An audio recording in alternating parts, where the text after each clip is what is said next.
సుజనా చౌదరి కానీ సీఎం రమేష్ కానీ మనం ఎదగడానికి మంచి స్కోప్ ఉంది, మంచి గ్యాప్ ఉంది, స్పేస్ ఉంది, ఇది ఉపన్యాసం ఇచ్చారు భారతీయ జనతా పార్టీ ఎదుగుదల గురించి.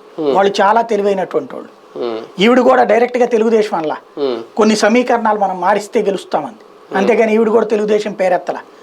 తెలుసు వీళ్ళందరికీ తెలుగుదేశంతో పొత్తు కావాలంటే చంద్రబాబు నాయుడు నేరుగా భారతీయ జనతా పార్టీ అధిష్టానంతో మాట్లాడుకుని చేసుకోవాలి, కానీ మధ్యలో ఉన్న వీళ్ళ ద్వారా కనుక ప్రయత్నం జరిగిందని తెలిస్తే నిర్దాక్షిణ్యంగా తీసి పక్కన పెట్టేస్తే బీజేపీ, నిర్మోహమాటంగా తీసి పక్కన పెట్టేస్తే. ఇది పాత అద్వానీ కాలం కాదు, పాత వాజ్పేయి కాలం కాదు. అక్కడ ఉన్నది మోడీ, అమిత్ షా రాజకీయ రాక్షసులు వాళ్ళ దృష్టిలో.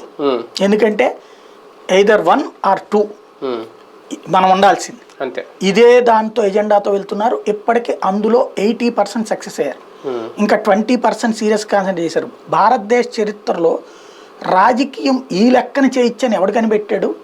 అమిత్ షా కాన్సెప్ట్ ఏంటి? ఎవడన్నా ఆలోచించాడు అసలు? దేశంలో మనం ఒక్కసారి కూడా గెలవకపోయిన సీట్లు ఏంటి? 100. మనం ఒక్కసారి మాత్రమే గెలిచి ఆగిపోయిన సీట్లు ఎన్ని? 50. 2 సార్లు గెలిచి ఎక్కువ సార్లు ఓడిపోతున్న సీట్లు ఏంటి? 50. ఇట్లా లెక్క కట్టినోడు ఎవడున్నాడు అసలు?